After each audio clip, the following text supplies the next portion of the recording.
कृष्णा कृष्णा कृष्णा हरे हरे हरे कृष्णा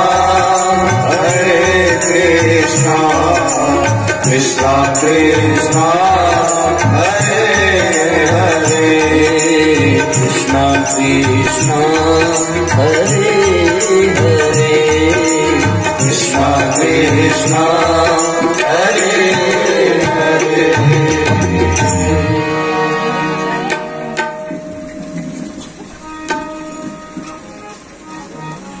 बोलिए परम पूज्य गुरुदेव की जय। बोलिए माँ के बिहारी लाल की जय। बोलिए भक्तवत्सल भगवान की जय। बोलिए श्रीमद् भागवत महापुराण की जय। धर्म की जय हो, अधर्म का नाश हो, प्राणियों में सद्भावना हो, विश्व का कल्याण हो, सत्य सनातन धर्म की जय हो।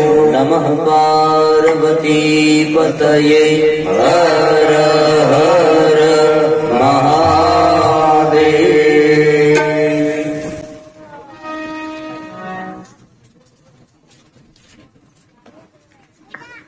अकारण करुणा करने वाले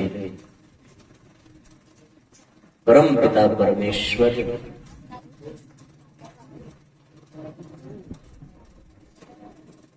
के अहेतु की कृपा से एवं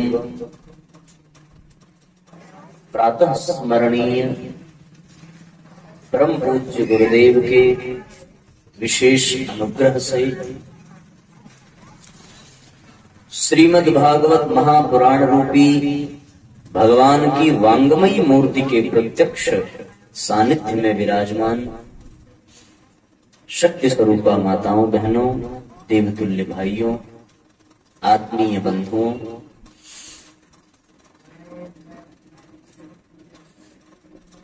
आप सभी के हृदय में विराजमान परम पिता परमेश्वर को प्रणाम करते हैं। आज के इस प्रथम सत्र में आप सभी का स्वागत, आप सभी का अभिनंदन।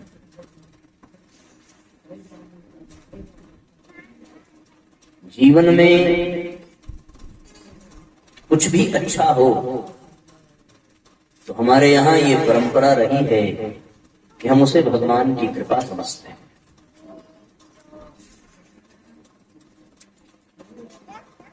उस अच्छे पल में, उस अच्छे समय में हमें कहीं अहम न हो जाए। स्वयं को अहम जैसे मनोविकार से बचाने के लिए उसके समूल कारण को परमात्मा की देन मानकर उनके ही चरणों में समर्पित कर देते हैं। न केवल अच्छा हो तभी ऐसा भाव आता है, बल्कि यदि कभी कुछ अशुभ भी हो जाए, कुछ ऐसा हो जाए जो हमें उचित न लगे, उसमें भी हम अपने मन को यह बताकर संतोष प्रदान करते हैं कि ये परमात्मा की इच्छा से ही हुआ है और भगवान की इच्छा से हुआ है तो सब अच्छा ही होगा। इसलिए आज यहाँ पर हम सभी एक विशेष उद्देश्य से, एक विशेष अनुष्ठान, एक विशेष संकल्प के साथ एकत्रित हुए हैं। तो बिना भगवान की कृपा के ये संभव है। परमात्मा अति प्रसन्न होता है जब अपने भक्तों पर, अपने पुत्रों पर, तो उसे अपने कथा का विशेष लाभ प्रदान करता है कि हम उनके और अधिक गुणों को सुन सकें और अधिक लीलाओं का श्रवण पान कर सकें और हमारी समस्त इंद्रियां और इंद्रियों का स्वामी हमारा मन उनके ही श्री चरणों में, उनके ही गुणों में सदैव लगा रहे। समस्याओं का यदि मूल्यांकन किया जाए तो समस्त समस्याओं के जड़ में एक ही बात है कि हमारा मन जितनी देर के लिए परमात्मा से अलग होता है, बल्कि विलग होता है, उतनी ही देर हम समस्याओं को जन्म दे देते हैं। और जितनी देर हमारा मन भगवान के चरणों में लगा रहता है, भगवान से जुड़ा रहता है, उतनी देर हम किसी भी समस्या के कारण नहीं बनते, सदैव समाधान की ही पंक्ति में खड़े दिखाई पड़ते हैं। पर समस्या शुरू तब होती है जब हम जगदीश को छोड़ करके जगत में रमने लगते हैं, यही से बात बिगड़ जाती है। जब तक हमारा मन जगदीश में लगा है, जब तक हमारा मन भगवान में लगा है, तब तक कहीं कोई दिक्कत नहीं होती। जैसे ही हमारा मन बदला, हमारे मन की दिशा बदली, मन का विषय बदला, उसी क्षण हमारे जीवन में आफत शुरू हो जाती है। शुरुआत वहीं से होती है, उसका असर भले बारे में दिखे, पर सच्चाई यही है। ये सत्संग के माध्यम से, इन कथाओं के माध्यम से, इन कीर्तनों के माध्यम से जैसे ही हम अपने मन को समाज से हटा करके, संसार से हटा करके भगवान के श्री चरणों में नियोजित कर देते हैं, उसी क्षण हमारे जीवन में समाधान की शुरुआत हो जाती है। फिर समस्या चाहे जैसी भी हो, समस्या कोई भी हो, बड़ी से बड़ी समस्या, छोटी से छोटी समस्या, उनका समाधान उसी क्षण प्रारंभ हो जाता है। कुरुक्षेत्र में महाभारत का बहुत भयंकर और बहुत विनाशकारी युद्ध हुआ। एक बहुत बड़ी समस्या थी दोनों पक्षों की तरफ, कौरवों के लिए भी, पांडवों के लिए भी।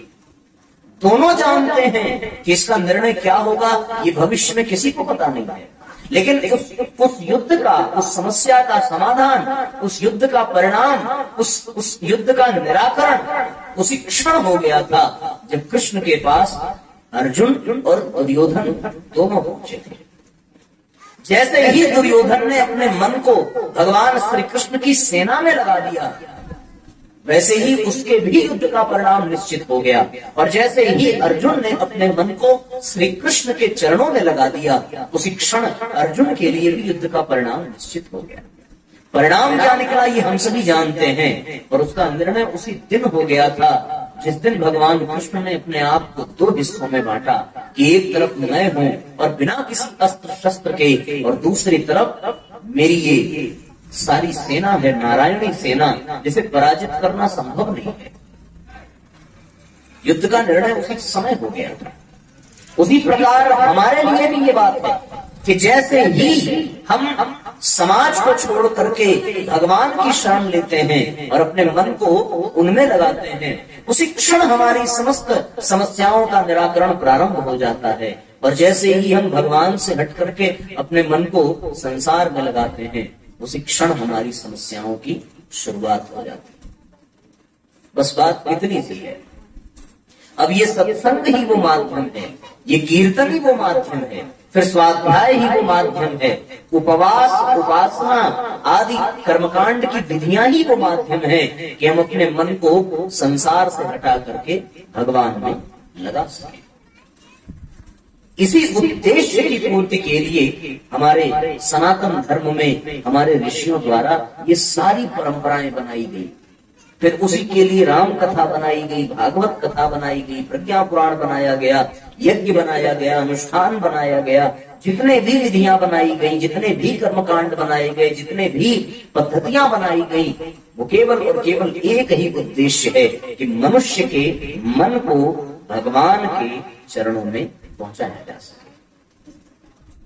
जैसे ही ये घटना घटित होती है, वैसे ही मनुष्य के भीतर देवत्व जागृत होने लगता है, और जैसे ही इस घटना के विपरीत ही चल पड़ते हैं, उसी क्षण मनुष्य के भीतर देवत्व मिटने लगता है और पशुत्व बढ़ने लगता है। हम सत्संग के माध्यम से, हम कीर्तन के माध्यम से अपने मन को भगवान के चरणों में लगाएं तो बात बन जाएगी। फिर सारा प्रयास सफल हो जाएगा, सारा उद्देश्य पूर्ण हो जाएगा। और यदि इतना भर हम न कर सके तो फिर सारी चीजें केवल और केवल अथक परिश्रम मात्र बन करके रह जाएंगे। फिर यहाँ बैठना भी परिश्रम बन जाएगा, फिर यहाँ समय बिताना समय की बर्बादी बन जाएगी, यदि इस उद्देश्य को हमने पूर्ण न किया। व्यक्ति कर्मकांड तो करता है, लेकिन उस कर्मकांड में भी उसकी इंद्रियां व्यस्त रहती हैं, वो व्यस्त रहता है, लेकिन उसका मन व्यस्त नहीं रहता। मन तो कहीं और ही मौज करता रहता है।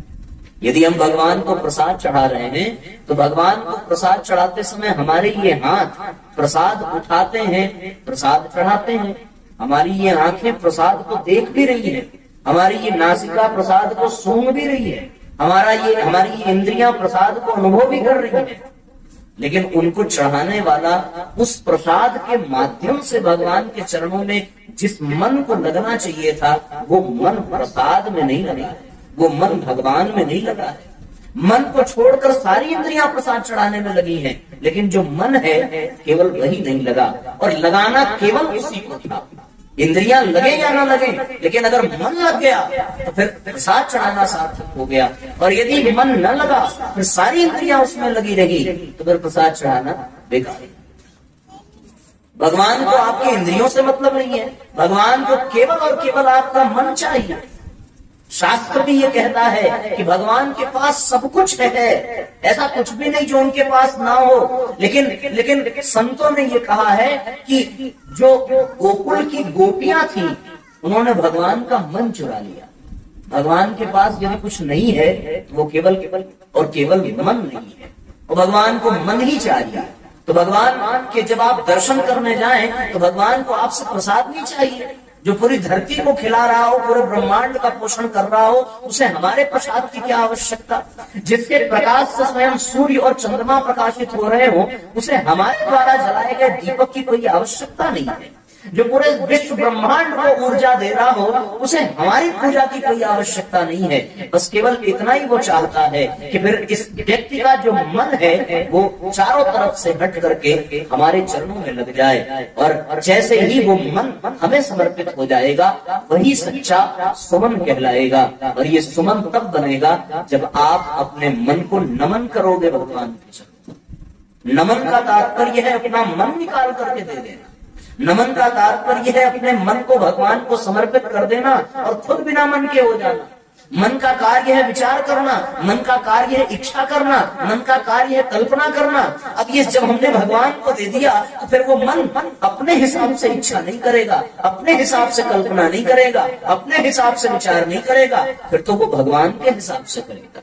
शबरी कभी अपने मन से पैर नहीं चकती है, शबरी भगवान के मन से चकती है, क्योंकि उसे भगवान को खिलाना है।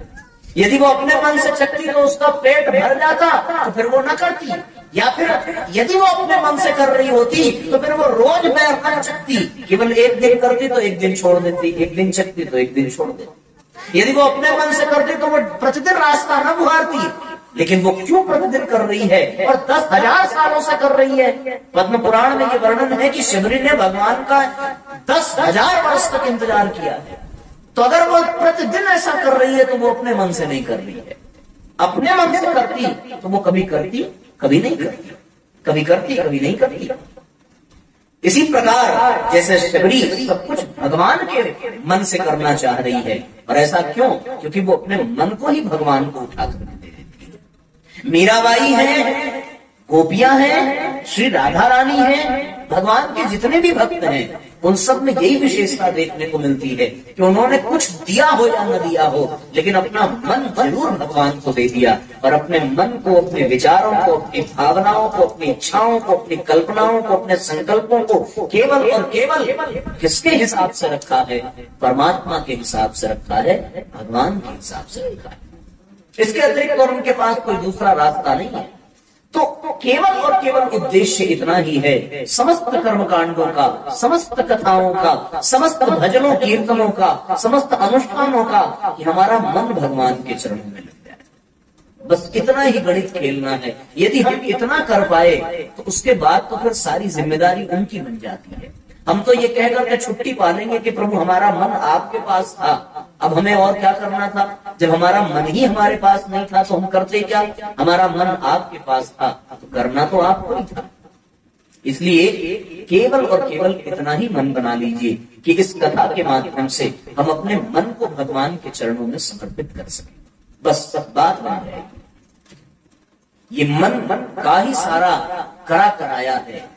व्यक्ति का जैसा मन होता है वैसे ही उसके विचार होते हैं, फिर जैसा विचार होगा वैसे ही शब्द निकलेंगे, जैसे शब्द निकलेंगे वैसा ही उसका कर्म होगा, और जैसा ही उसका कर्म होगा वैसा ही वो बनता चला जाएगा। तो गुरु जी ने ये सिद्धांत दिया है।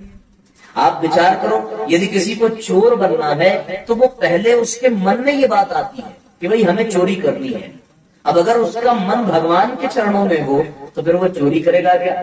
वो तो फिर चोरी करने वाले चोर को भी माफ कर देगा कि भाई तेरा तुझको अर्पण, तू भी भगवान का मैं भी भगवान का, तुझे चुरा करके लेना है तो चुरा करके ले जा, उसे उससे भी कोई दिक्कत नहीं होगी। लेकिन वही है, यदि उसने अपने मन को भगवान तक नहीं लगाया, भगवान तक नहीं पहुंचाया, तो फिर क्या होगा? फिर तो उसके मन में आएगा कि वो चोरी करे। इसलिए हम ये कथाएं कई बार सुन चुके होंगे। ऐसा नहीं है कि आज पहली बार कथा के पंडाल में बैठे, कई बार सुना होगा और न जाने कितनी बार सुने होंगे। कथा कैसे सुननी चाहिए ये भी सीखने के लिए कथा को कई कई बार सुनना पड़ता है। कम से कम 100-200 बार सुनो तब ये आएगा कि कथा सुनते कैसे हैं। तो इसलिए ये वाली जो कथा है ये कुछ ऐसी हमारे जिंदगी में सिद्ध हो जाए कि फिर इसके बाद किसी और कथा की आवश्यकता न पड़े।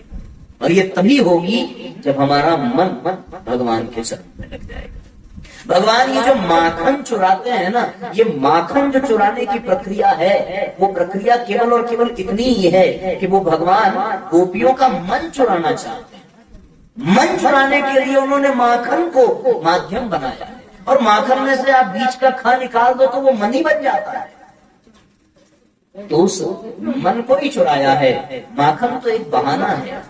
उस माखन के बहाने समस्त गोपियों समस्त बालों को भगवान अपने ही भीतर समेटना चाहते हैं। भगवान की ये जो कथा है, भगवान की ये जो लीलाएं हैं, भगवान के जो गुण हैं, इनके पीछे का उद्देश्य केवल इतना ही है कि हमारा शरीर कहीं भी हो, हमारी इच्छाएं कहीं भी हो, लेकिन हमारा मन तो भैया नहीं। अब आपका मन यहाँ ना हो, केवल आप ही यहाँ रहो तो बात बनेगी क्या? कोई मतलब नहीं निकलेगा। आप बैठे हो यहाँ, आपका मन हो बाजार में कि वो पानी पूरी वाला पानी पूरी बना रहा हो, मन वहां हो, बात बिगड़ जाएगी। और आप भले बाजार में बैठे रहो पर लाउड स्पीकर के माध्यम से अगर कथा आपके कान में जा रही है और आपका तन भले बाजार में हो पर मन इस कथा में लगा रहे तो फिर बात बन जाएगी। इतना ही खेल खेलना और कुछ नहीं करना। फिर हम अपने बेडरूम में बैठ करके कथा सुने चलेगा, कोई दिक्कत नहीं है, लेकिन मन यही होना चाहिए। अगर यहाँ मन नहीं हुआ तो फिर सारी चीजें बिना मतलब की हो जाएंगी। इसलिए शास्त्र ये कहता है, और खुद गोस्वामी तुलसीदास जी ने भी लिखा है। क्या लिखा है? तात सुनहु सादर मन लाई। कैसे सुनना है? सादर कान लाई ऐसा नहीं लिखा, सादर ध्यान लाई ऐसा भी नहीं लिखा, सादर तन लाई ऐसा भी नहीं लिखा। क्या लेकर के आना है? केवल और केवल मन लेकर के आना। तात सुनहु सादर मन लाई, तात सुनहु सादर मन आपको कभी अनुजही समझाई, आपको कभी अनुजही समझाई। केवल और केवल अपने मन को यहाँ एकाग्र कर देना है, और जैसे ही हमारा मन एकाग्र हुआ वैसे ही यहाँ पर बैठना सार्थक हो जाएगा। हमारा किसी भी काम में हमें पूर्ण सफलता तब मिलती है जब हमारा मन यहाँ होता है ना। आप कहीं बैठे रहें, आपके सामने कोई दृश्य दिखे तो उस दृश्य को भी आप तभी देख पाएंगे जब आपका मन वहां होगा। वरना तो व्यक्ति यही कहता, भैया जरा फिर से दिखाना, हम कहीं और थे, हमारा ध्यान कहीं और था। आदमी का मन जहां रहता है, आदमी का ध्यान वहीं रहता है, और फिर उसकी समस्त इंद्रियां उसी काम में लगती है। फिर वो गीत भी यही प्रेरणा देता है सुना है आप लोगों ने, आदत बुरी सुधार लो बस हो गया भजन, मन की तरंग मार लो बस हो गया भजन। आदत बुरी सुधार लो बस हो गया भजन, आदत बुरी सुधार लो बस हो गया भजन, आदत बुरी सुधार लो बस हो गया भजन। मन की तरंग मार लो, मन की तरंग मार लो बस हो गया भजन भजन। मन की तरंग मार लो, मन की तरंग मार लो बस हो गया भजन भजन। आदत बुरी सुधार लो बस हो गया भजन, आदत बुरी सुधार लो बस हो गया भजन।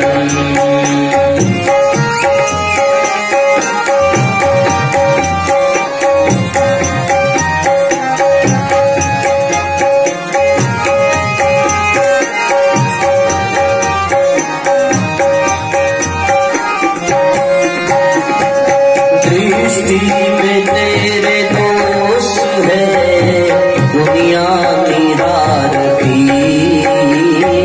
दृष्टि में तेरे दोष है दुनिया की हार की, दृष्टि में तेरे दोष है दुनिया की हार की,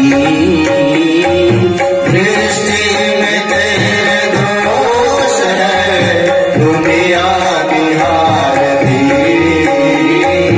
समता का अंजनांज लो बस हो गया भजन, समता का अंजनांज लो बस हो गया भजन। आदत बुरी सुधार लो बस हो गया भजन, आदत बुरी सुधार लो बस हो गया भजन।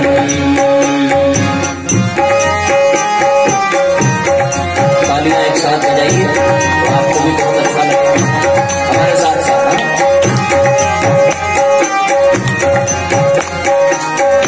एक साथ मिला करके बजाइए। जय गुरु।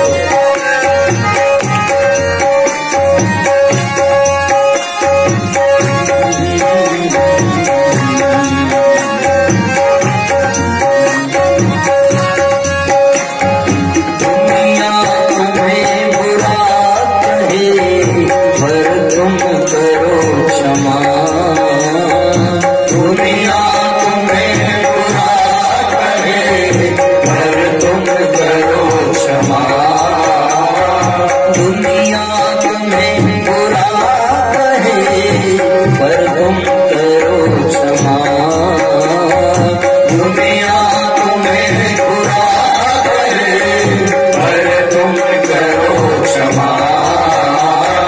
वाणी का स्वर सुधार लो बस हो गया भजन, वाणी का स्वर सुधार लो बस हो गया भजन। आदत बुरी सुधार लो बस हो गया भजन, आदत बुरी सुधार लो बस हो गया भजन।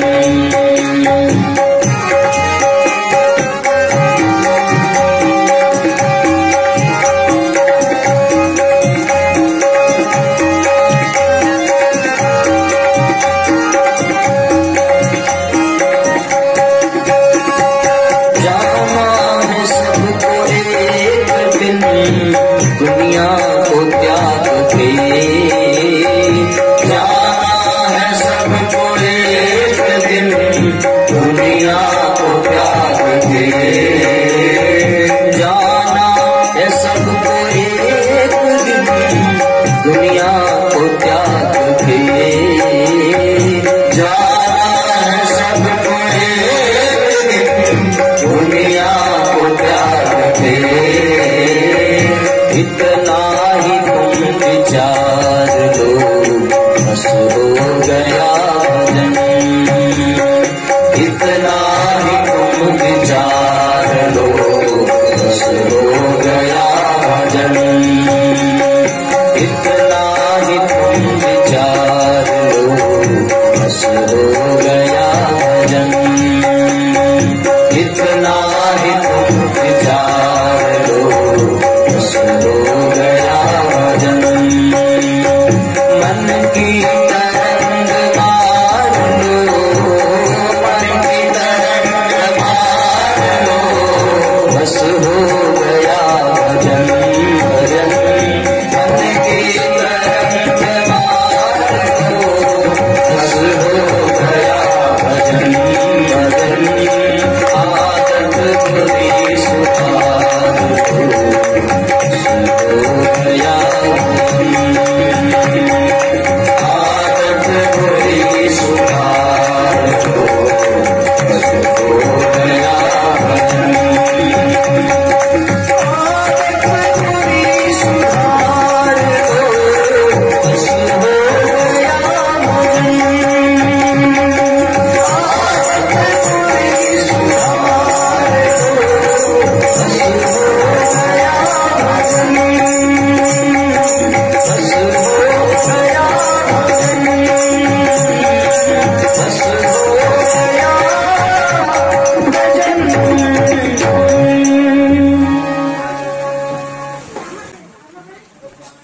तो क्या करना पड़ेगा? केवल इतना ही करना है कि हम अपने मन की तरंग को समेट करके भगवान के श्री चरणों में लगा सकें, बस बात बन जाती है। और यदि ऐसा न हो सका, आपका तन यहाँ रहा, आपकी इंद्रियां यहाँ रही, आप स्वयं भी यहाँ रहे, आपका सारा परिवार यहाँ रहा, बीवी बच्चे सब रहे, लेकिन आपका यदि मन यहाँ न, तो फिर सबका रहना बेकार हो जाएगा। और यदि आपका मन यहाँ रहा और कुछ भी न रहा, तो आपका सब कुछ यहाँ पर सार्थक हो जाएगा। बस इतनी सी बात है। देखो भैया, एक आदमी गया मंदिर में, ठीक है ना। जिस दिन वो गया उसी दिन उसने कोई नई चप्पल खरीदी थी। तो मंदिर में चप्पलों पे बड़ा खतरा रहता है, और कहीं हो चाहे ना हो, ऐसे लोग आपको मंदिर में ही मिलेंगे। वो भी जगह खाली नहीं है भगवान के भक्तों से, वो भी प्रकार से भक्ति कर रहे हैं, ऐसी बात नहीं है। तो वो नया नया चप्पल खरीद करके मंदिर गया, और मंदिर जब पहुंचा तो उसने चप्पल ऐसी जगह निकाली कि वो मंदिर के भीतर से बार बार देख सके। दिखता रहेगा तो कोई चुरा नहीं पाएगा। एकदम ठीक सामने। वो मंदिर में जब पहुंचा तो हो रही थी आरती, ठीक है ना। तो आरती कौन सी? त्वमेव माता च पिता त्वमेव, ये वाली आरती हो रही थी। अब जैसे ही हुआ कि त्वमेव माता, तो उसका ध्यान कहाँ था? मंदिर में भगवान की तरफ। लेकिन जैसे ही कहा च पिता त्वमेव, मंदिर से ध्यान हट के कहाँ चला गया? चप्पल की तरफ। प्रार्थना वही चल रही, मन हटा, पिता बदल गया। अभी तक जो पिता भगवान को कह रहे थे कि त्वमेव माता च पिता त्वमेव, इतना ही कह पाया बेचारा, त्वमेव माता। और फिर पीछे मुड़ करके देखा चप्पल, च पिता त्वमेव, चप्पल को बाप बना दिया। क्यों ऐसा क्यों हो गया? केवल मन को हटाने की वजह से। फिर कहा त्वमेव बंधु, इतना ही कहा था, फिर चप्पल पे ध्यान गया। च सखा त्वमेव, त्वमेव विद्या, फिर चप्पल। द्रविणं त्वमेव, उसके बाद फिर चप्पल से ध्यान हटा ही नहीं, क्योंकि कोई ठीक बगल में चप्पल ही पहन रहा था। तो फिर बेचारा ये कह गया कि त्वमेव सर्वम मम देव देव, चप्पल ही उसका सब कुछ हो गया। तो सोचने वाली बात है कि इतना सा मन भटक जाए तो फिर सारी चीजें बदल जाती हैं। इसलिए आपको करना केवल कितना है, 6-7 दिन हम लोग साथ में रहेंगे, कथा सुनेंगे, तो आप केवल 6-7 दिन इतना ही करना परिश्रम पूर्वक कि कुछ भी हो आप अपने मन को यही रखें। आपका यदि मन यहाँ आ गया तो फिर बात बन जाएगी, और यदि आपका मन यहाँ ना आ सका तो फिर यहाँ बैठना बेकार है ना। तो जब आप यहाँ आइए तो अपने मन को आदेश कर दीजिए कि भैया आप तो सुन ले, इस पांडाल से बाहर नहीं जाना। इतना ही केवल आपको करना है। भागवत भगवान तक पहुंचने का माध्यम है। भागवत को ही माध्यम बना करके अपने मन को आप भगवान तक पहुंचाइए। बस इतना ही 6-7 दिन हम लोगों को करना है। अगर हम ये करने में सफल हो सके तो फिर आनंद आ जाएगा और ये आयोजन सफल हो जाएगा। जब हम किसी एक बिंदु पर, किसी एक विषय पर प्रतिदिन 3-3 घंटे लगातार 7 दिनों तक मन लगाएंगे तो फिर हमारा मन अभ्यासी बन जाएगा, और अभ्यास करते करते करते करते फिर वो अभ्यास आदत बन जाएगी, फिर वो आदत स्वभाव बन जाएगा, फिर वो स्वभाव हमारा संस्कार बन जाएगा, और फिर भगवान की तरफ से मन कभी हटेगा ही नहीं और परमात्मा के चरणों में मन लग जाएगा। इसीलिए 7 दिन तक आपको केवल इतना ही अभ्यास करना है कि हम जब 3 घंटे यहाँ बैठे तो उस 3 घंटे में हमारा मन कहीं और न रहे। इन बच्चों को पीछे कर दीजिए, ये बच्चे ना, इनको तो भी मन से कोई मतलब है नहीं, आपका भी नहीं लगने देंगे। इसलिए आप अपने मन को एक ही दिशा दीजिए। वास्तविकता ये है साथियों कि इस संसार में जितनी भी समस्याएं हैं मन के कारण ही है। शास्त्र ये कहता है मनेव मनुष्याणाम कारणम बंध मोक्षयो, मन ही मुक्ति का कारण है, मन ही बंधन का कारण है। हमारा ये जो मन है, जिसे 11वीं इंद्रियां कहा गया है, जो हमारे शरीर का अंग है, उस मन की प्रवृत्ति है। क्या प्रवृत्ति है? मन की प्रवृत्ति है सदैव पतन की ओर जाने। जैसे जल की प्रवृत्ति है नीचे की ओर गिरने की। आप जल को कितना भी ऊपर ले जाइए पर वो जल हमेशा नीचे की ओर ही भागेगा। क्यों भागेगा? क्योंकि जल का जो स्वामी है वो नीचे की ओर ही है। पाताल लोक कहाँ है? जहाँ अथाह जल राशि है। समुद्र कहाँ है? सब धरती के नीचे है। इसी प्रकार जैसे जल अपने स्वामी की ओर नीचे भागता है, जैसे अग्नि सदैव ऊपर की ओर भागती है। आप आग जलाइए और उसको कितना भी दबाइए पर आग नीचे की ओर नहीं झुकेगी। उसे जैसे ही मौका मिलेगा वो सदैव ऊपर की ओर ही उठना चाहेगी। क्यों? क्योंकि अग्नि का जो स्वामी है, ऊर्जा का जो स्वामी है वो सूर्य है, और सूर्य ऊपर चमक रहा है। तो जैसे जल हमेशा नीचे की ओर जाना चाहेगा, अग्नि हमेशा ऊपर की ओर जाना चाहती है, उसी तरह मन हमारा जो है वो सदैव पतन की ओर जाना चाहता है। उसकी प्रवृत्ति बदली है, उसका निर्माण ही वैसा हुआ है। तो जिस प्रकार से नीचे जाने वाले जल को ऊपर उठाने के लिए कुछ पुरुषार्थ करना पड़ता है, बिजली की व्यवस्था करनी पड़ेगी, पंप की व्यवस्था करनी पड़ेगी, पाइप की व्यवस्था करनी पड़ेगी, समरसेबल लगाना पड़ेगा, और बड़े पुरुषार्थ के बाद फिर हम नीचे जाने वाले जल को ऊपर उठा करके स्वच्छ बना करके उसका प्रयोग करते हैं। उसी प्रकार हमें भी अपने मन को जो नीचे की ओर जा रहा है, पतन की ओर जा रहा है, गलत कार्यों में जा रहा है, गंदे कामों में जा रहा है, गंदी सोच में जा रहा है, वहां से उसको रोक करके कुछ ऐसा बिजली की व्यवस्था मतलब साधना व्यवस्था करनी पड़ेगी। और ये जो पंप है, इसी पंप को हम सत्संग कह सकते हैं। तो साधना रूपी बिजली में जब सत्संग रूपी पंप की व्यवस्था करके और फिर उसके बाद गुरु कृपा से हम इस मन को ऊपर की ओर ले जाएंगे, तब हमारा मन ये हमारे लिए मोक्ष का, बंधन का नहीं, मोक्ष का, मुक्ति का कारण बनेगा। बस इतना ही हमें इस कथा के माध्यम से करना है। ये सत्संग माध्यम है अपने मन को पतन से हटा करके उत्थान की ओर ले जाने का। ये सत्संग माध्यम है अपने मन को निकृष्टता की ओर से हटाकर उत्कृष्टता की ओर ले जाने का। और जिस घड़ी जिस व्यक्ति ने जितनी मात्रा में ये कर लिया उतनी ही मात्रा में उसका कल्याण सुनिश्चित है। और परमात्मा ने ये योजना बनाई है कि अपने मन को कुविचारों और दुर्भावनाओं से हटाने के लिए सदैव अपने जीवन में स्वाध्याय एवं सत्संग की व्यवस्था बनाए रखनी है। जो व्यक्ति ऐसा कर पाता है उसका मन सदैव ऊपर की ओर उठता उठता उठता उठता चला जाता है और वो व्यक्ति महान बनता चला जाता है। इस सत्संग के माध्यम से हम अपने मन को श्रेष्ठ बनाते हैं और प्रतिदिन ऐसा करना है। किसी एक दिन करने की आवश्यकता नहीं है। जिस प्रकार आप किसी कमरे को बंद करके छोड़ दीजिए, कितना भी अच्छे से बंद करिए, लेकिन फिर भी 10-20 दिन बाद जब आप उस कमरे में जाएंगे तो उस कमरे में गंदगी भर ही जाएगी। गंदगी को भरने से कोई रोक नहीं सकता। आप देखेंगे 20 दिन बाद तो वो कमरा अपने आप धूसरित हो जाता है। तो फिर उसमें जाकर के आपको झाड़ू लगाना पड़ता है, डस्टिंग करनी पड़ती है, साफ सफाई करनी पड़ती है, तब वो कमरा रहने के लायक होता है। उसी प्रकार हमारा ये जो मन है ये वातावरण के प्रभाव से प्रभावित होकर के इतना मैला हो जाता है, इतना कुचैला हो जाता है कि इसमें भी भजन कीर्तन और सत्संग के माध्यम से साफ सफाई करती रहनी पड़ेगी। तब जाकर के ये मन स्वच्छ और निर्मल बनेगा। और जब तक ये मन निर्मल नहीं बनेगा तब तक हम भगवान की ओर जा नहीं सकते। निर्मल मन जन सो मोहि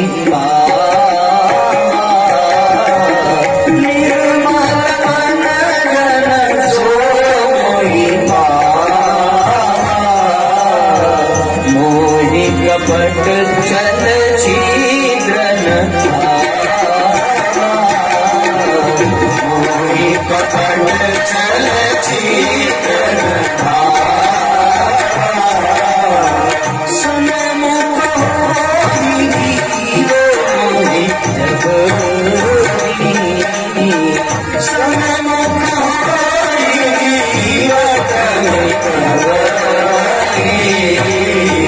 जन्म कोटि अघनाशहि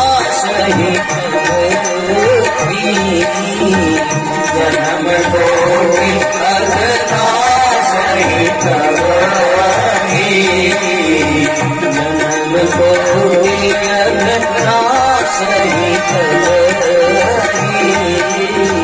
जन्म कोटि अघनाशहि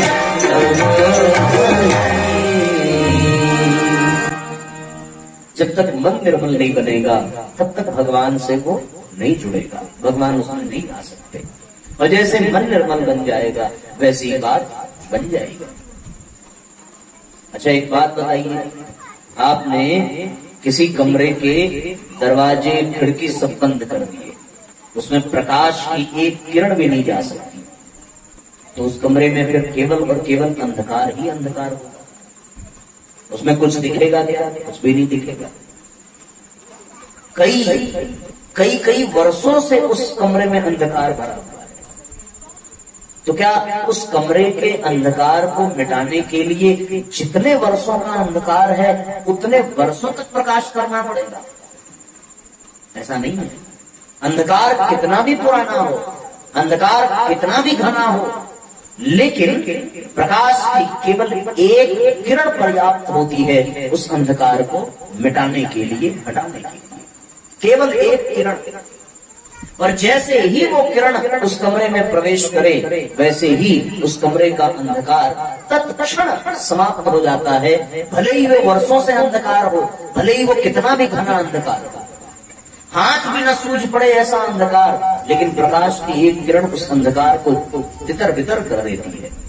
उसी प्रकार इस मन में कितने भी जन्मों के कुसंस्कार जमे हो, कितने भी जन्मों के प्रारब्ध इकट्ठे हो, कितने भी जन्मों की, कितने भी योनियों की आदतें स्वभाव इस मन में छुपे हुए हों, लेकिन जब इसमें सत्संग का एक किरण भी, सत्संग की एक किरण भी पहुंच जाती है तो बस जन्म जन्मांतर के कुसंस्कार समाप्त हो जाते हैं। भगवान ने कहा है कि सन्मुख हो ही जीव मोहि जगति। जिस घड़ी व्यक्ति का मन हमारी ओर मुड़ जाता है उसी क्षण मेरे प्रकाश की एक किरण मात्र से जन्म कोटि अघनाश ही तबही, कोटि कोटि जन्मों के पाप नष्ट हो जाते हैं, मिट जाते हैं। ऐसी बात नहीं है, मिटने का तात्पर्य है कि वो फिर से कभी पैदा हो जाएंगे, लेकिन अघनाश ही तबही, अर्थात उनका विनाश हो जाता है, मिट जाते हैं, हमेशा हमेशा के लिए विनाश हो जाता है। वही सत्संग आज हम लोगों को प्राप्त हुआ है। और ऐसा कब होता है? ऐसा तब होता है जब भगवान हम पर बहुत प्रसन्न होता है। और इतनी जल्दी जल्दी प्रसन्नता, अभी दो तीन महीने पहले ही भगवान फिर प्रसन्न हुए थे, हम लोगों ने मिलकर के सत्संग किया था, और अभी फिर से ये संयोग बन गया। तो ये सत्संग की महिमा है, और ऐसी दिव्य सत्संग की धारा जिसके कारण एक प्रकाश की किरण जो हमारे मन के जन्म जन्मांतरों के कुसंस्कारों को मिटा दे, ऐसा दिव्य सत्संग जब हमें प्राप्त हो तो फिर काम केवल इतना करना है कि अब उस प्रकाश से ये हमारे मन का अंधकार वंचित न रह जाए। मन की खिड़कियां खोल दीजिए, मन के दरवाजे खोल दीजिए, और मन के मंदिर में भगवान को बिठा दीजिए, बात बन जाएगी। ओ मन के मंदिर में प्रभु को बसाना, बात हर एक के बस की नहीं है। मन के मंदिर में प्रभु को बसाना, बात हर एक के बस की नहीं है। मन के मंदिर में प्रभु को बसाना, बात हर एक के बस की नहीं है। उनके मंदिर में प्रभु को बसाना, बात हर एक के बस की नहीं है। मन के मंदिर में प्रभु को बसाना, बात हर एक के बस की नहीं है।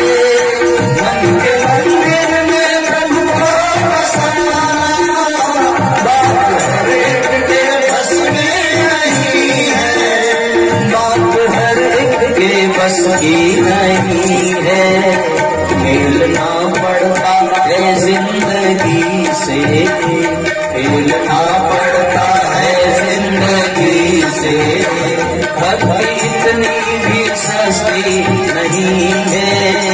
खेलना पड़ता है जिंदगी से, भक्ति इतनी भी सस्ती नहीं है।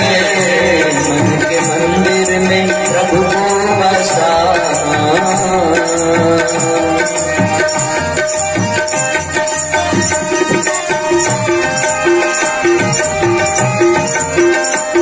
आओ फिर तालियां बजाते हैं, साथ बढ़ाइए।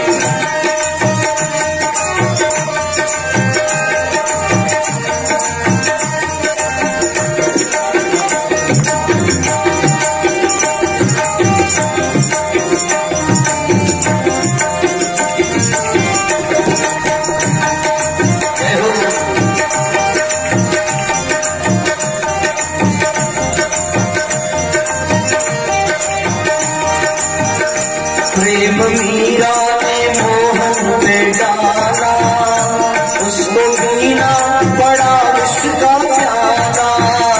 प्रेम मीरा ने मोहन पे डाला, उसको पीना बड़ा विश्व का प्याला। प्रेम मीरा ने मोहन पे डाला, उसको पीना बड़ा विश्व का प्याला।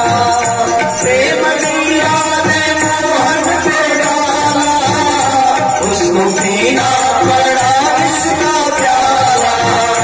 उसको पीना बड़ा विश्व का प्याला।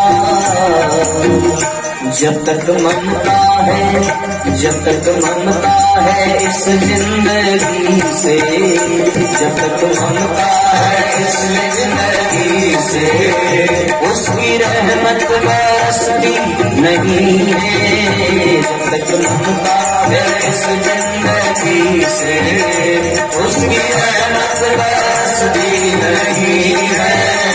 मन के मंदिर में प्रभु को बसाना, मन के मंदिर में प्रभु को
लिपटे संकट बड़े मन ये डोले, लिपटे खंभे से प्रहलाद बोले, लिपटे खंभे से प्रहलाद बोले। चढ़ के एक बार जो कर जाए, चढ़ के एक बार जो कर जाए, दरअसल वो भी भक्ति नहीं है। चढ़ के एक बार जो कर जाए, दरअसल वो भी भक्ति नहीं है। मन के मंदिर में प्रभु को बसाना, मन के मंदिर में प्रभु को बसाना, बात हर एक के बस की नहीं है, बात हर एक के बस की नहीं है।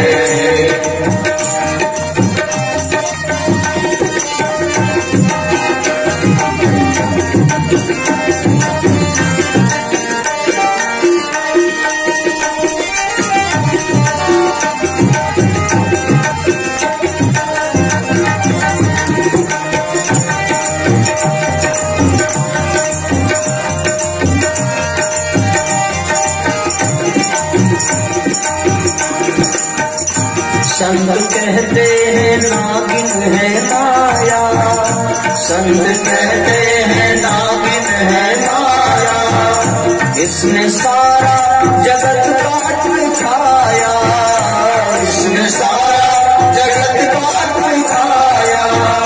संत कहते हैं नागिन है माया, इसने सारा जगत काट खाया। संत कहते इसने सारा जगत काट खाया, इसने सारा जगत काट खाया। राम का नाम है जिसके मन में, राम का नाम है जिसके मन में, उसको नागिन ये डसती नहीं है। राम का नाम है जिसके मन में, उसको नागिन ये डसती नहीं है। मन के मंदिर में प्रभु को बसाना, मन के मंदिर में प्रभु को बसाना, बात हर एक के बस की नहीं है। मन के मंदिर में प्रभु को बसाना, बात हर एक के बस की नहीं है। खेलना पड़ता है जिंदगी से, खेलना पड़ता है जिंदगी से, भक्ति इतनी भी सस्ती नहीं है, मुक्ति इतनी भी सस्ती नहीं है। मन के मंदिर में प्रभु को बसाना, मन के मंदिर में प्रभु को बसाना, बात हर एक के बस की नहीं है, बात हर एक के बस की नहीं है, बात हर एक के बस की नहीं है।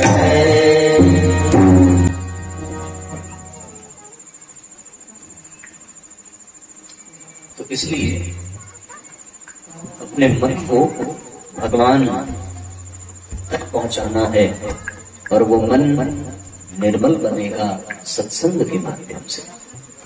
जीवन में जब सत्संग होगा, भगवान के लीला, भगवान के गुणों का कीर्तन होगा, तब जाकर के हमारा मन निर्मल बनेगा। जैसे जैसे इनकी मात्रा बढ़ती जाएगी, वैसे वैसे मन निर्मल बनता जाएगा, और फिर उस निर्मल मन में परमात्मा का अवतरण होता चला जाएगा। तो साथियों, अपने मन को यही लगाइए और अपने मन को निर्मल बनाइए, बस बात इतनी बन जाती है। मन को लगाने के दो तरीके हैं। आप देखिए, कोई भी ऐसा होता है जिसे अपना मन किसी अन्य विषय में नियोजित करना है, तो मन लगता कहाँ है? दो जगह लगता है। एक तो वहां लगता है जहां पर अत्यधिक प्रेम हो, जहां बहुत प्रेम हो, बहुत आत्मीयता हो, तो मन वहां लगेगा। और दूसरा मन वहां लगता है जहां अत्यधिक शत्रुता हो, अत्यधिक वैर हो। बल्कि आत्मीयता में मन कम लगेगा, पर किसी से अगर झगड़ा हो जाए तो वो आपके मन में ऐसा बैठ जाएगा कि आप जहां कहीं भी होंगे केवल और केवल उसी की चर्चा करेंगे। होता है ऐसा? आप लोगों ने कभी किसी से झगड़ा किया? नहीं, होता तो होगा ही। और जिससे हुआ होगा वो आपके मन में ऐसा बैठा होगा कि फिर उसके सिवा और कोई याद नहीं होगा। ये जान लेना, जिस परिवार में केवल और केवल भगवान का भजन ही कीर्तन हो, उस परिवार में कोई ऐसी बहू आ जाए जिसकी अपनी सास से न पटे, तो फिर उस परिवार से भगवान तो बहुत दूर की बात है, घर के अन्य सदस्य भी याद नहीं आते। सास के मन में केवल बहू घूमती है और बहू के मन में केवल सास घूमती है। पता है क्यों? क्योंकि जहां वैर का भाव पैदा हो जाए वहां हर दुनिया पीछे हो जाती है। जो शत्रु है केवल वही दिमाग में बैठा रहता है। फिर आप कहीं भी जाओगे उसी की निंदा करोगे, उसी की चर्चा करोगे, उसी की बातें करोगे, उसी को पीछे करने की योजना बनाओगे। फिर जब वो बहू अपने सास से पैर धारण कर लेगी ना, तो फिर वो अपनी माँ से भी अपने सास के बारे में बात करेगी, अपनी बहन से भी अपने सास के बारे में बात करेगी, यहाँ तक कि वो अपने पति से भी केवल और केवल सास की बात करेगी। कारण क्या है? केवल और केवल इतना ही है कि उस सास से उसकी बनती नहीं है।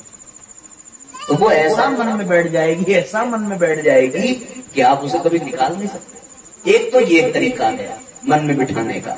तो दूसरा ये है, या तो फिर बहुत अधिक प्यार हो, ऐसा प्यार जैसे गोपियों का भगवान के प्रति था, ऐसा प्यार जैसे माँ का अपने शिशु के प्रति होता है, ऐसा प्यार जैसे पतंगे का दीपक के प्रति होता है कि मर जाता है फिर भी वो अलग नहीं होता, ऐसा प्यार जो भंवरे का उस कमल के पराग के प्रति होता है कि वो कमल की पंखुड़ियां ढक जाती हैं लेकिन वो भंवरा वहां से उड़ता नहीं है, इतना उसी में लीन हो जाता है।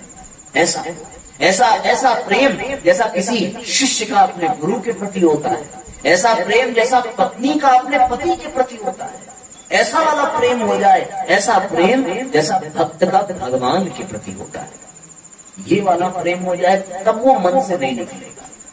तो ये दो ही कंडीशन है आपके पास। अगर भगवान के चरणों में मन लगाना है तो पहला उपाय बता दिया सास बहू वाला, और दूसरा उपाय बता दिया पति और पत्नी वाला। तो या तो आप भगवान से बैर करो, झगड़ा करो, ठीक है ना, एक तरीका ये है मन को लगाने का, और दूसरा तरीका ये है कि या तो आप भगवान से प्यार करो, तब भगवान में आपका मन लगेगा। पर दोनों की अपनी पराकाष्ठा होनी चाहिए, बीच वाले कहीं के नहीं रह जाते। अगर भगवान से झगड़ा ही करना है तो फिर रावण और कुंभकर्ण वाला झगड़ा होना चाहिए, उस स्तर का झगड़ा। और अगर प्यार करना है तो फिर वो प्यार भी मीराबाई से कम नहीं होना चाहिए, वो प्यार भी राधा से कम नहीं होना चाहिए, वो मित्रता भी हो तो सुदामा से कम नहीं होनी चाहिए, वो अगर भाव हो तो फिर यशोदा से कम नहीं होना चाहिए। ऐसा कुछ हो तब तो भगवान के चरणों में मन लगेगा, और यदि इससे कम में है तो फिर बात नहीं बनेगी। तो अब आप निर्णय करिए, और जो निर्णय आप करें उसी का उपाय हम बताएंगे, उसी का रास्ता हम बताएंगे। तो आपके पास दो रास्ते हैं। पहला रास्ता है कि आपको भगवान के चरणों में मन लगाना है, उनको अपना शत्रु बना करके, उनसे झगड़ा करके, या फिर आपको भगवान के चरणों में मन लगाना है उनसे प्यार करके, उनको अपना इष्ट बना करके। बताओ भाई, झगड़ा करके और शत्रुता करके कौन भगवान से मन लगाना चाहेगा? ऐसा कोई बैठा हो तो हम उसका रास्ता बताएं। व्यासपीठ तो उपाय बताती है, हमारा काम है केवल भगवान से जुड़ना। अब विधि कौन सी होगी ये आप तय करेंगे। अगर दुश्मनी निकाल ली है भगवान से तो उसकी भी विधि बता देंगे, क्योंकि शास्त्रों में उसकी भी विधि लिखी है कि रावण इतना बड़ा भगवान का शत्रु था कि भगवान के नाम के पहले श्री शब्द नहीं लगाता था, और जो कोई श्री शब्द लगावे उसकी वो खाल खींचने को तैयार हो जाए। कंस भगवान का इतना बड़ा शत्रु था कि बड़े बड़े योगी, यति, सिद्ध, संत ऐसे साधना नहीं कर पाते कि वो परमात्मा का हर पल स्मरण करें। पर कंस यदि सोता भी था तो गहरी नींद में उसे ये भय था कि कहीं भगवान उस पर प्रहार न कर दे, तो वो गहरी निद्रा में भी भगवान को याद करता था। और भगवान को इस बात की प्रसन्नता थी कि भले ही भाव शत्रुता का हो, पर वो भजन तो मेरा ही कर रहा है, वो याद तो हमेशा हमें ही कर रहा है। फिर कंस को कुछ भी नहीं दिखाई पड़ता था, केवल और केवल सदैव कृष्ण ही दिखाई पड़ते थे। चारों तरफ एक ही भाव था कि वो विष्णु बहुत चालाक है, वो किसी भी क्षण किसी भी रूप में आ सकता है प्रहार करने के लिए। और इसी तरीके से रावण के मन में भी बैठ गया था, वो हमेशा भगवान के बारे में सोचता था। एक तो तरीका है भैया शत्रुता करने का, पर शत्रुता का जो तरीका है वो सबके लिए नहीं है, क्योंकि झगड़ा भी उसी से मोल लेना चाहिए जिससे बराबरी हो। अगर आप बहुत छोटे तबके के हैं और किसी बड़े स्तर के व्यक्ति से आपने झगड़ा मोल ले लिया, यदि शत्रुता भी करनी है तो उस स्तर के हम होने चाहिए। भाई राम से शत्रुता करने का जो सौभाग्य है ये रावण के सिवा किसी को नहीं मिल सकता, क्योंकि शत्रु भी बराबरी का होना चाहिए। रावण से कम शक्तिशाली जो होगा वो राम से क्या शत्रुता निभाएगा। रावण ऐसा पराक्रमी कि अगर धन के मामले में देखा जाए तो उसका पूरा राज्य ही सोने का है, सोने की लंका का स्वामी है, और सामर्थ्य इतनी कि तीनों लोग थर-थर कांपता है। ऐसे सामर्थ्य रावण की कि देवता इंद्र आदि सब रावण से डर। अरे यहां तक कि भगवान शिव भी सोचते हैं कि ये जितना दूर रहे उतना ही अच्छा है। एक बार भगवान शिव माता पार्वती के साथ बैठे रहे और अचानक से कैलाश पर्वत पर भूकंप आया। माता पार्वती ने पूछा, प्रभु पूरा पर्वत कैसे हिल रहा है? जैसे ही भगवान शिव से माता पार्वती ने पूछा कि पूरा पर्वत कैसे हिल रहा है, भगवान शिव मुस्कुराए, कहने लगे कोई दिक्कत की बात नहीं है देवी, जब हमारा चेला आता है तो पूरा पर्वत हिलता ही हिलता है। बोले ऐसा क्यों? बोले उसका प्रणाम करने का तरीका अलग है। वो इतना अहंकारी है कि वो प्रणाम करने के लिए सिर नहीं झुकाता। वो अहंकारी ऐसा है कि हम पूरा कैलाश से उठा करके माथे पर लगा लेंगे, ऐसा अहंकारी। तो इतना ताकतवर हो गया तब तो वो राम से शत्रुता करेगा। तो भगवान शिव भी सोचते हैं कि ऐसा शिष्य थोड़ा दूर ही रहे, क्योंकि जब वो आएंगे, अब कल्पना करके देखो, अगर भगवान ग्लास में पानी पी रहे हो, इतने में रावण आए और कैलाश उठा दे तो वो पानी पी पाएंगे? छलक जाएगा। तो इसलिए भगवान से शत्रुता भी करनी हो तो फिर रावण जैसा होना चाहिए। तो रोग भले एक हो पर सबको दवा एक जैसी नहीं दी जा सकती, क्योंकि सबका इम्यून सिस्टम अलग अलग होता है, सबका पाचन तंत्र अलग अलग होता है, सबका ब्लड ग्रुप अलग अलग होता है, सबको सब दवाएं नहीं सूट करती। तो यहाँ बात केवल इतनी है कि हमारा मन भगवान के चरणों में लग जाए। और रास्ते दो हैं, एक तो शत्रुता का, दूसरा प्रेम का। तो शत्रुता के लिए तो फिर रावण जैसी सामर्थ्य चाहिए। एक बार सनत कुमार जो ब्रह्मा के आदि पुत्र हैं, प्रथम पुत्र हैं, उनके मन में आया कि वैकुंठ जाकर के भगवान के दर्शन करें। और जैसे ही वो वैकुंठ पहुंचे, वैकुंठ के द्वार पर जो पार्षद थे भगवान के, उन्होंने सनत कुमारों को रोका। वो जय विजय नाम के पार्षद सनत कुमारों को क्रोध आया कि आपने क्यों रोका? क्या संतों को आप भगवान से मिलने से रोक रहे हैं? आप अपनी प्रवृत्ति के प्रतिकूल कार्य कर रहे हैं। उन्होंने श्राप दिया कि तुम्हें इस धरती पर जन्म लेना पड़ेगा। अभी श्राप तो दे दिया उन्होंने। जैसे ही उन्होंने श्राप दिया वैसे ही भगवान प्रकट हो गए। और भगवान प्रकट हुए, भगवान ने अपने पार्षदों की ओर से ऋषियों से क्षमा मांगा है कि भगवान यदि सेवक कोई गलती करे तो उसमें मालिक को भी अपराध लगता है, इसलिए आप केवल इनको श्राप दें तो हमें भी कोई न कोई श्राप स्वीकार करना पड़ेगा। और जैसे ही सनत कुमारों ने भगवान विष्णु को देखा, वो थोड़ा सा संकुचाए कि हम तो संत थे, इसने यदि गलती कर दी तो फिर हमें क्रोध नहीं करना चाहिए था। भगवान ने कहा ये हमारी इच्छा से ही हुआ है, इसमें पछताने जैसी कोई बात नहीं है। तो फिर संतों ने कहा यदि हमने श्राप दिया है जय विजय को कि ये धरती पर जन्म लेंगे तो हम भी धरती पर जन्म लेंगे। तो भगवान मुस्कुराए, कहने लगे हम यही तो चाहते थे कि यदि ये दोनों जन्म लेंगे तो फिर आप भी जन्म लेंगे, तो हम क्यों नहीं लेंगे? हम भी लेंगे। जय विजय ने कहा कि प्रभु इतना बड़ा श्राप न दीजिए, हम भगवान से दूर नहीं रह सकते। तो फिर सनत कुमारों ने ये कहा कि तुम्हारे पास दो ही तरीके हैं, तुम भगवान से दूर नहीं रहोगे, तुम इस धरती पर जन्म लोगे। यदि तुम भगवान से प्रेम का भाव रखोगे तो तुम्हें 7 बार जन्म लेना पड़ेगा, और यदि तुम भगवान से शत्रुता का भाव रखोगे तो तुम्हें 3 बार जन्म लेना पड़ेगा। तो जय विजय ने कहा कि तुम 7 से बढ़िया 3 ही है, तो हम 3 बार हम शत्रुता का भाव रखेंगे। तो अब भगवान से शत्रुता का भाव कौन रख सकता है? जो भगवान के स्तर का हो। कहते हैं कि भगवान के पार्षद भी भगवान जैसे सुंदर होते हैं, भगवान के पार्षद भी चतुर्भुज रूप होते हैं। फिर वही जय विजय 3 बार इस धरती पर जन्म लेते हैं। पहली बार उन्होंने जन्म लिया हिरण्याक्ष और हिरण्यकशिपु के रूप में, दूसरी बार जन्म लिया रावण कुंभकर्ण के रूप में, और तीसरी बार जन्म लिया शिशुपाल और दंतवक्र के रूप में। तो फिर उन सनत कुमारों ने कहा कि जब ये 3 बार जन्म लेंगे तो फिर क्रोध हमने भी किया है, हमें भी दंड मिलना चाहिए, हम भी जन्म लेंगे। फिर वही सनत कुमार प्रहलाद बन करके आए। अब भगवान ने कहा कि जब हमारे सनत कुमार आदि 1 बार जन्म लेंगे, हमारे पार्षद 3 बार जन्म लेंगे, तो मैं तो इन सब का स्वामी हूं, मैं 4 बार जन्म। और फिर भगवान कितनी बार जन्म लिए? 4 बार। पहली बार वाराह के रूप में जन्म लेकर के हिरण्याक्ष का वध किया, दूसरी बार नरसिंह भगवान का जन्म लेकर के हिरण्यकशिपु का वध किया, तीसरी बार राम का जन्म लेकर के रावण और कुंभकर्ण को मिटाया, और चौथी बार कृष्ण के रूप में आकर के शिशुपाल और दंतवक्र का वध किया। तो ये जो शत्रुता का भाव है, ये वही निभा सकता है जो उस स्तर का, क्योंकि कहा जाता है कि शत्रुता केवल उसी से करनी चाहिए जिसके बराबरी की बात हो, है ना। हमारे यहाँ एक कहावत कही गई है कि जिसके पास बहुत पैसा बढ़ जाए और उसे अपना पैसा खर्च करना हो तो वो क्या करे? विप्र टहलुआ चीक धन और कन्या की बाढ़, इतने से भी धन ना घटे तो लिया बढ़न से राग। मतलब क्या? विप्र का अपमान करो, उनका श्राप मिलेगा। और या फिर कन्या की बाढ़, बहुत सारी पुत्रियां हो जाएं तो वो धन खर्च कराएंगे। और यदि इतने से भी न घटे तो फिर बड़े लोगों से शत्रुता का भाव रखो, शत्रुता मोल ले लो, तो अपने आप तुम्हारा पैसा खत्म हो जाएगा। तो फिर शत्रुता के लिए भी बराबरी का होना बहुत आवश्यक है।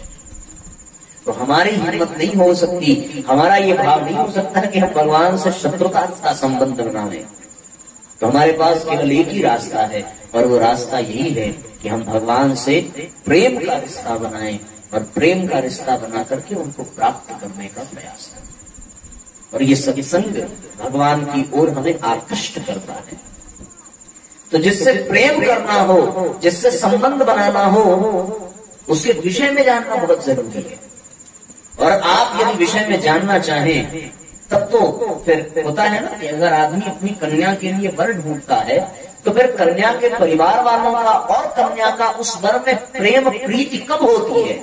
तब होती है जब वो उसके विषय में पूरा जानकारी प्राप्त कर लेते हैं कि उसका स्वरूप कैसा है, वो गोरा है कि सांवला है कि काला है कि लंबा है कि छोटा है, तंदुरुस्त है कि कमजोर है, उसका स्वरूप। और दूसरा ये जानना जरूरी है कि उसकी सामर्थ्य क्या है, वो करता क्या है, डॉक्टर है कि इंजीनियर है कि लेखपाल है कि मजदूर है, करता क्या है, उसकी सामर्थ्य।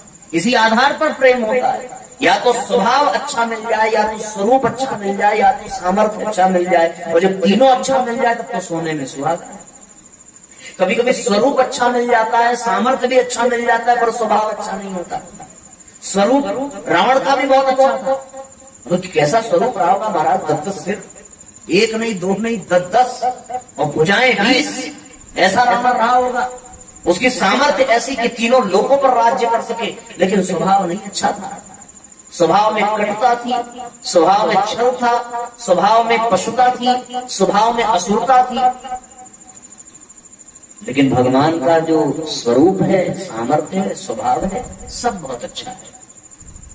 उसी प्रकार जब कोई कन्या के लिए विवाह ढूंढे तो यही देखता है कि जिस लड़के को देख रहे हैं उसका स्वरूप कैसा है, फिर उसकी सामर्थ्य कैसी, किस पद पर है, और फिर उसका स्वभाव कैसा है। ये 3 बातें पता चल जाएं तो व्यक्ति उस व्यक्ति के व्यक्तित्व से परिचित हो जाता है। और भागवत के महात्मा का पहला श्लोक भगवान का परिचय कराता है। यदि आपसे कोई भगवान का परिचय पूछे तो फिर भगवान का अगर परिचय प्राप्त करना हो तो केवल और केवल सबसे उत्तम श्लोक यही है जो भागवत महात्म्य में सर्वप्रथम दिया गया है मंगलाचरण के क्रम में। यही श्लोक भगवान के परिचय की पूर्ण परिभाषा प्रदान करता है। इसके अतिरिक्त अभी तक और कोई ऐसा श्लोक नहीं है जो भगवान का परिचय करा सके, लेकिन ये श्लोक भगवान का पूर्ण परिचय प्रदान करता है। सच्चिदानंद रूपाय विश्वोत्पत्त्यादि हेतवे तापत्रय विनाशाय श्री कृष्णाय वयं नमः। इसमें भगवान के स्वभाव के बारे में बताया गया, स्वरूप के बारे में बताया गया, सामर्थ्य के बारे में बताया गया। तो सर्वप्रथम बताया गया भगवान का स्वरूप कैसा है। सच्चिदानंद रूपाय, ऐसा स्वरूप है जिसे देखते ही सर्वत्र आनंद ही आनंद विद्यमान हो जाए। भगवान सत्स्वरूप है, अर्थात सदैव सर्वत्र सर्वदा उसकी सत्ता विद्यमान है और आनंद स्वरूप है। वो जहां भी है वहां केवल और केवल आनंद ही आनंद है। वो यदि जेल में भी जन्म लेते हैं तो वहां भी आनंद है। देवकी और वसुदेव प्रसन्न चित्त हो जाते हैं। वो यदि गोकुल में माखन भी चुराते हैं तो वहां भी आनंद है। यदि वो गोपियों के चीर हरण करते हैं तो वहां भी आनंद है। और यदि वो रण छोड़ करके भाग जाते हैं तो उसमें भी आनंद है। और यदि वो कुरुक्षेत्र के मैदान में अर्जुन को रण में नियोजित करते हैं और गीता का ज्ञान देते हैं तो उसमें भी आनंद है। और भैया यदि वो द्रौपदी का चीर पुरते हैं तो उसमें भी आनंद है। भगवान ऐसे आनंद स्वरूप है। उन्होंने बाल लीला ऐसी की कि उनके बाल लीला करने के पश्चात हर माँ अपने बच्चे को भगवान कृष्ण का ही रूप देखना चाहती है। ऐसी बाल लीला भगवान ने की, ऐसा आनंद उन्होंने प्रकाशित किया, ऐसा आनंद प्रसारित किया। उसके बाद उन्होंने यौवन में जब प्रेम लीला की है तो सारी दुनिया युवाओं को प्रेम करते हुए एक ही बात का ताना मारती है कि बड़ा कन्हैया बनता है। भगवान ने ऐसी प्रेम लीला की है गोपियों के साथ। और उसके बाद जब भगवान कुरुक्षेत्र के मैदान में ज्ञान देते हैं तो फिर ऐसा गीता का ज्ञान जिसमें हजारों हजार नोबेल पुरस्कार कुर्बान कर दिए जाएं तो भी कम होगा, ऐसा दिव्य ज्ञान भगवान ने प्रसारित किया है। और भगवान जब अपने भक्तों का साथ देते हैं तो भैया सामने फिर कर्ण, दुर्योधन, द्रोणाचार्य और पितामह भीष्म जैसे योद्धा हों जो पूरी धरती नहीं पूरे ब्रह्मांड को जीत सके, उन्हें भी भगवान के आगे घुटने टेकने पड़ते हैं जबकि वो निहत्था बैठा है। ये भगवान की स्थिति है, ऐसा आनंद प्रदान करने वाले। और भगवान का स्वभाव कैसा है? भगवान का स्वभाव है तापत्रय विनाशाय, आदि दैविक, आदि भौतिक, आदि आध्यात्मिक कष्टों को मिटा देने वाले, विनाश कर देने वाले। ये इसके लिए उन्हें कहना नहीं पड़ता कि आप हमारे कष्ट मिटाइए, ये उनका स्वभाव है। जैसे झूठ बोलने वाले का स्वभाव है बात बात में झूठ बोलना, चोरी करने वाले का स्वभाव है मौका मिलते ही चोरी करना, उसी तरह भगवान का स्वभाव है जैसे ही कोई आया उसके कष्टों को मिटा देना बिना कहे। जन्म कोटि अघनाशय, ये भगवान का स्वभाव है। इसके लिए उनको कहना नहीं पड़ता, ऐसा स्वभाव। और स्वभाव की बात तो करें तो फिर आप ये अपने दिमाग में बैठा लो कि हम भगवान से इसलिए उनकी पूजा नहीं करते कि उन्होंने पांडवों को जिता दिया, बल्कि हम भगवान की इसलिए पूजा करते हैं, इसलिए पूजा करते हैं उनके गुणों के कारण, उनके सद्गुणों के कारण, उनके स्वभाव के कारण। इसलिए हमारे लिए हमारा परमात्मा प्रिय है कि वो नंगे पांव किसी शबरी के घर जाता है तो उसके जूठे पैर खाने में भी संकोच नहीं करता। इसलिए हमें हमारा परमात्मा प्रिय है कि जब सारी दुनिया अहिल्या का त्याग कर देती है, उसके स्वयं के पति और बच्चे त्याग देते हैं, तो भगवान उसे अपने हृदय में बिठा करके उसका उद्धार करते हैं। भगवान की पूजा हम इसलिए करते हैं, उनका स्वभाव ऐसा है कि कोई पूतना अपने स्तनों में विष लगा करके भगवान को दूध पिलावे और भगवान उस विष के बदले उसे मोक्ष प्रदान करें। ऐसा स्वभाव वाला इस धरती पर, इस दुनिया पर और कौन होगा उनके सिवा। शिशुपाल ने इतनी गालियां दी हैं कि भगवान ने उसकी 100 गलतियों को माफ किया है। हम किसी की एक गलती माफ कर दें तो हमें अहंकार हो जाता है। परमात्मा का स्वभाव तो देखो, वो किसी की 100 गलतियां भी मुस्कुराते मुस्कुराते माफ कर देते हैं। इस स्वभाव के कारण कृष्ण हमारे लिए पूजनीय है। दुनिया जब जिस उम्र में पहुंचती है और लोगों के चीरहरण करना चाहती है, तो 16 वर्ष की उम्र में भगवान कृष्ण द्रौपदी की लाज बचाते हैं। ये भगवान का स्वभाव है। इस स्वभाव के कारण हम उनको अत्यंत पूजते हैं, अत्यंत प्रिय है। इसलिए हम भगवान की पूजा नहीं करते कि वो रावण जैसे पराक्रमी का वध करते हैं, लेकिन हाँ, भगवान की पूजा इसलिए करते हैं यदि कोई जटायु भी उन पर प्राण न्यौछावर करे तो भगवान उसे अपनी गोदी में स्थान देते हैं और मनुष्यों की भांति उसका अंतिम संस्कार करते हैं। ये भगवान की, भले ही अपनी पत्नी मिले न मिले, पर पहले सुग्रीव का काम करते हैं। उन्हें राज्य और उनकी पत्नी और उनका परिवार मिलाता है, तब जाकर भगवान अपने विषय में सोचते हैं। इस स्वभाव के कारण हमें भगवान प्रिय है। इसलिए भैया, जीवन में सामर्थ्य और स्वभाव, पर भगवान की सामर्थ्य कैसी है कि विश्वोत्पत्त्यादि हेतवे, समस्त विश्व ब्रह्मांड को जन्म देने वाला और उनका पोषण करने वाला और समय समाप्त होने पर उनको मिटा देने वाला, ऐसी सामर्थ्य। हम एक मकान बना लें तो कितना सामर्थ्यवान खुद को अनुभव करते हैं, हम एक हवेली खड़ा कर दें तो स्वयं को कितना सामर्थ्यवान समझते हैं। पर भगवान ऐसा सामर्थ्यवान कि फिर उसकी सामर्थ्य ऐसी कि वो सारे विश्व को बनाने वाला, सारी दुनिया को बनाने वाला, न केवल बनाने वाला बल्कि उनका पोषण भी करने वाला, न केवल पोषण करने वाला बल्कि जब चाहे तब इस दुनिया को मिटा दे, समाप्त कर दे, मिटा दे, ऐसी सामर्थ्य भगवान। तो इस माध्यम से हम भगवान के स्वरूप को समझ सकते हैं, सामर्थ्य को समझ सकते हैं।